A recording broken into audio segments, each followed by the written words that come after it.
जय महाराष्ट्र मंडळी. महाराष्ट्राच्या राजकारणात पुन्हा एकदा मोठा राजकीय भूकंप होण्याची चिन्ह दिसू लागली आहेत.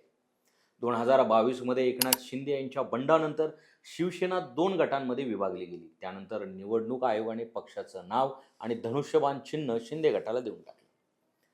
उद्धव ठाकरे यांनी नव्याने शिवसेना उद्धव बाळासाहेब ठाकरे या नावाने राजकीय लढाई सुरू ठेवली. मात्र आता पुन्हा एकदा ठाकरे गटासमोर मोठं आव्हान उभं राहिल्याची चर्चा सुरू झाली आहे. या संपूर्ण घडामोडीला माध्यमांनी दिलेलं नाव आहे ऑपरेशन टायगर. पण नेमकं हे ऑपरेशन टायगर आहे तरी काय? कोण आहेत या ऑपरेशनच्या केंद्रस्थानी असलेले खासदार? यामागे एकनाथ शिंदे यांची रणनीती काय आहे? आणि सर्वात महत्त्वाचं म्हणजे या घडामोडीचा महाराष्ट्राच्या भविष्यातील राजकारणावर काय परिणाम होऊ शकतो? चला तर सविस्तर जाणून घेऊया. नमस्कार मंडळी, मी पी के भांडवलकर आणि तुम्ही पाहत आहात सत्ता मंच. बातमी नव्हे तर बातमी मागचं विश्लेषण. तर मंडळी, या ऑपरेशन टायगरला आपण मुद्देसूद पाहूयात आणि समजून घेऊयात. मुद्दा नंबर 1, ऑपरेशन टायगरची सुरुवात कशी झाली? लोकसभा निवडणुकीनंतर महाराष्ट्रातील राजकीय वातावरण पूर्णपणे बदललं. महाविकास आघाडीनं अपेक्षेपेक्षा चांगली कामगिरी केली. उद्धव ठाकरे यांच्या गटानेही अनेक जागांवर विजय मिळवला. परंतु निवडणुकीनंतर काही महिन्यातच ठाकरे गटातील काही खासदार नाराज असल्याच्या चर्चा सुरू झाल्या. काही नेत्यांच्या दिल्ली दौऱ्यांच्या बातम्या समोर आल्या. काही बैठका गुप्तपणे झाल्याचे वृत्त आले आणि त्यानंतर राजकीय वर्तुळात चर्चा सुरू झाली की ठाकरे गटातील काही खासदार शिंदे गटाच्या संपर्कात आहे. याच पार्श्वभूमीवर ऑपरेशन टायगर हा शब्द चर्चेत आला. राजकीय विश्लेषकांच्या मते शिंदे गटाचा उद्देश फक्त काही खासदार पक्षात आणण्याचा नाही, तर उद्धव ठाकरे यांच्या नेतृत्वाखाली शिवसेनेची संघटनात्मक ताकद कमकुवत करण्याचा आहे. मुद्दा क्रमांक 2, 2022च्या बंडाची पुनरावृत्ती. जेव्हा एकनाथ शिंदे यांनी 2022 मध्ये बंड केले होते तेव्हा सुरुवातीला फार कमी आमदार त्यांच्या सोबत असल्याचे सांगितले जात होते. मात्र काही दिवसातच मोठा गट त्यांच्या बाजूला गेला आणि महाराष्ट्राचे सरकार बदलले. आजच्या परिस्थितीकडे पाहताना अनेकांना त्याच घटनेची आठवण होत आहे. कारण सुरुवातीला काही खासदारांच्या नाराजीच्या चर्चा सुरू झाल्या आणि नंतर त्यात आणखी काही नावांची भर पडू लागली.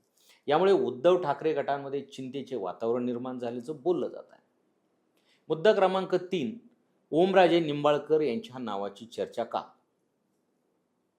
धाराशिवचे खासदार ओमराजे निंबाळकर हे ठाकरे गटातील प्रभावी चेहरा मानला जातात. त्यांचं नाव चर्चेत येण्यामागचं कारण म्हणजे त्यांच्या काही हालचालींविषयी माध्यमांमध्ये आलेल्या बातम्या. दिल्ली दौरे, काही बैठकांना अनुपस्थिती आणि विविध राजकीय चर्चांमुळे त्यांचं नाव ऑपरेशन टायगरशी जोडलं गेलं. तथापि अनेकदा अशा चर्चांना संबंधित नेत्याकडून दुजोरा दिलेला नसतो. त्यामुळे माध्यमांमध्ये येणाऱ्या प्रत्येक दाव्यांकडे सावधपणे पाहणं आवश्यक आहे. मात्र एवढं निश्चित आहे की ओमराजे निंबाळकर यांचं नाव चर्चेत आल्यानंतर या संपूर्ण प्रकरणाला आणखी मोठं महत्त्व प्राप्त झालं. मुद्दा क्रमांक 4, शिंदे गटाला याचा फायदा काय होणार आहे? राजकारणात संख्या महत्त्वाची असते. लोकसभेत खासदारांची संख्या वाढल्यास पक्षाचं राष्ट्रीय स्तरावरील महत्त्व वाढतं.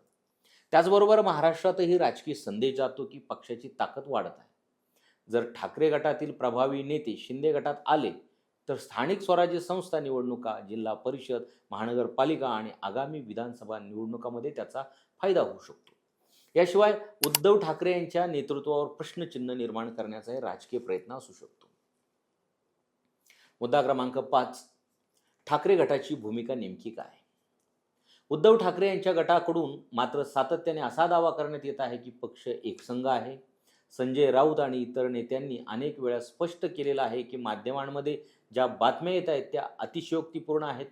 त्यांच्या मते काही नेत्यांच्या भेटीगाठींना राजकीय रंग दिला जात आहे.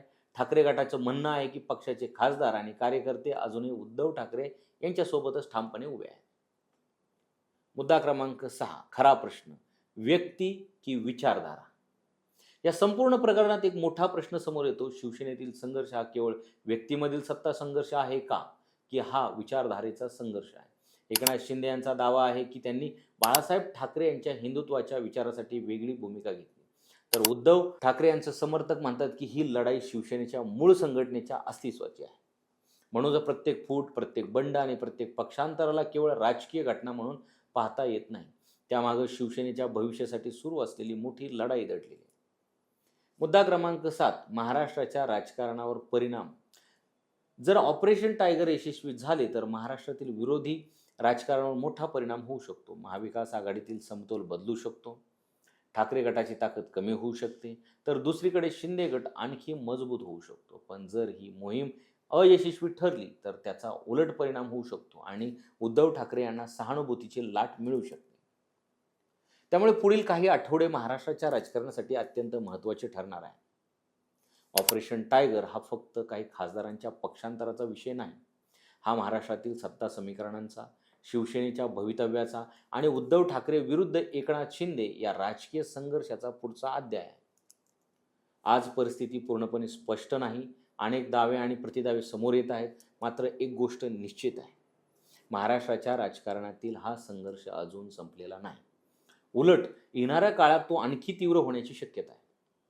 आणि म्हणूनच संपूर्ण राज्याचं लक्ष आता एका प्रश्नाकडे लागलेलं आहे. ऑपरेशन टायगर खरोखर यशस्वी होणार का, की हा केवळ राजकीय दबाव तंत्राचा भाग आहे? याचं उत्तर येणारा काळच देईल. मंडळी, तुम्हाला काय वाटतं की ऑपरेशन टायगर सक्सेस होईल का? हे आम्हाला कमेंटमध्ये नक्की सांगा. आणि अशाच राजकीय घडामोडीसाठी, अपडेटसाठी सत्ता मंच या चॅनलला सबस्क्राईब करा आणि इन्स्टा पेजला फॉलो करा.